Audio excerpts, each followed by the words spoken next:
I'm sure all the younger ones here, you're familiar when it's a holiday gathering, right? And the family gets bored after eating potlucks, after eating all the food, everybody's bored. They say, okay, we want some entertainment.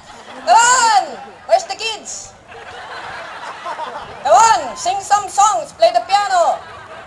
And in my household it was, Christine, come on, go there, go mimic somebody.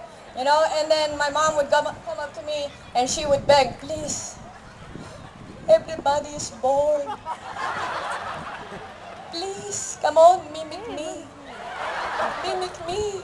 So this goes way back. Like Happy Slip for me is not really, the name Happy Slip might be 2 years old, but what I've been doing with imitating the family has been like for a while now. So anyway, they're used to it. A lot of people ask, well, what does your family think of you imitating them and things like that? Like I said, they've been used to it, they request it, and when my mom was the first person I told when I uploaded my first video, you know? Lots of people have been telling me, you should do your own one-woman show and stuff like that.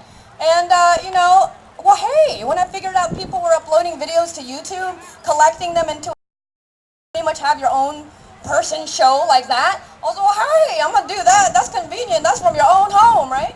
So I did that, and then the only person I called was my mom. I was like, Ma, you want to check out my video that I uploaded to YouTube, right? And my mom was like, huh? And if you've seen my video YouTube, she was just like, where do I go? Where, right? And I started spelling out, I was like, YouTube.com. Okay, wait a minute, YouTube. How do you spell that? And so I was like, so we went through that process. If you've seen that video, I tell the whole story in that video, YouTube. And I was like, Ma, you are giving me material for a video right here in this conversation. So she looks it up, you know, and then later she calls me and she goes, yeah. That's good. But I was concerned about you. Because your head was cut off there.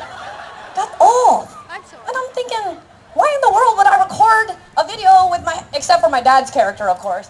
But I'm like, why would I record a whole video with my head cut off the whole time, Mom? What are you talking about? And then I realized that she probably didn't scroll correctly in order to see the whole video. I go, Ma, you gotta scroll, you know, you gotta scroll. So you can I guess I was so excited to see you there, I forgot to scroll up and down. Yeah, that's my mom, and from the very beginning, they've been supportive of this whole thing. My dad, he was very, what could you say, very vocal about what I should do with Happy Slip and the logo. Again, I reenacted this in a video.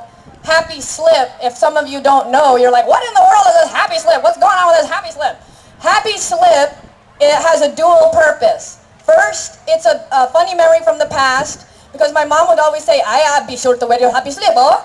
Okay. Oh, I don't want to see. Because like if I'm wearing this has a built-in Happy Slip. Oops.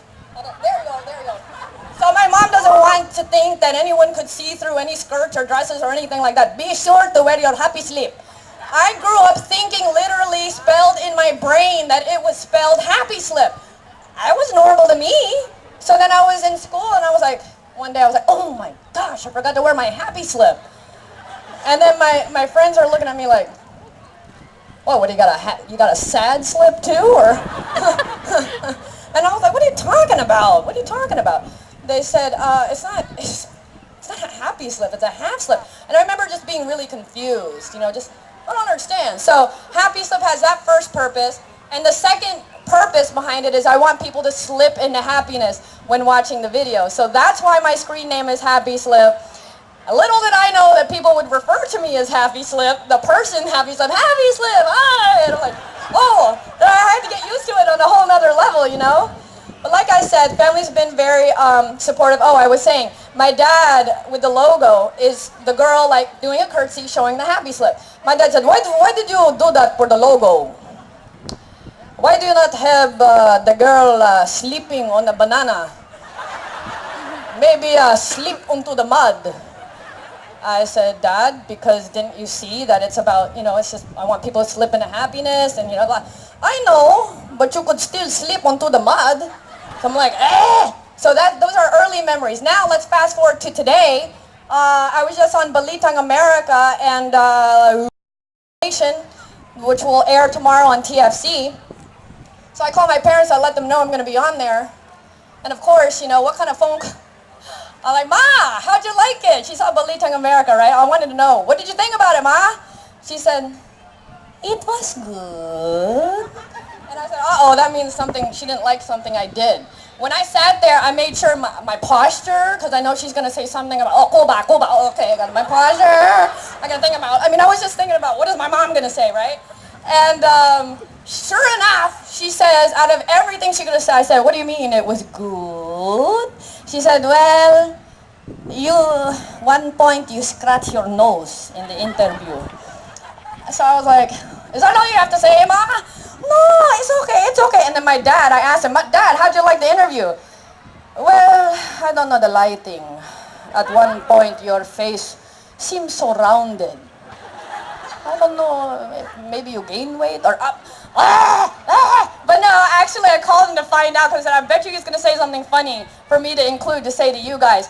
But for me to come here is like an extended family experience. Hey, we're at a big potluck, we're all hanging out. I feel like, you know, it's just a bigger family gathering, so I couldn't feel more comfortable with you guys.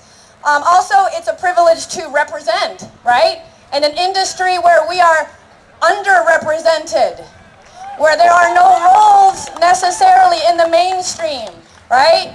You don't see like huge roles, especially for, you know, well, if it's an Asian male role or female role, you have your stereotypes out there. If you're not Jackie Chan or Lucy Liu, you don't have that much hope to get a meaty role. You know what I'm saying? You have to be mestizo or mestiza, right? But, so I was frustrated. I was in the professional game. I had an agent. I was going out for commercial auditions and all that. But it was very dissatisfying because I was like, I want to build on something. I want to build on something, right? And anyway, enough about that. I just want to say that it's a privilege because now I can represent. You pretty much have to do things your own way now. And you have the power to do that.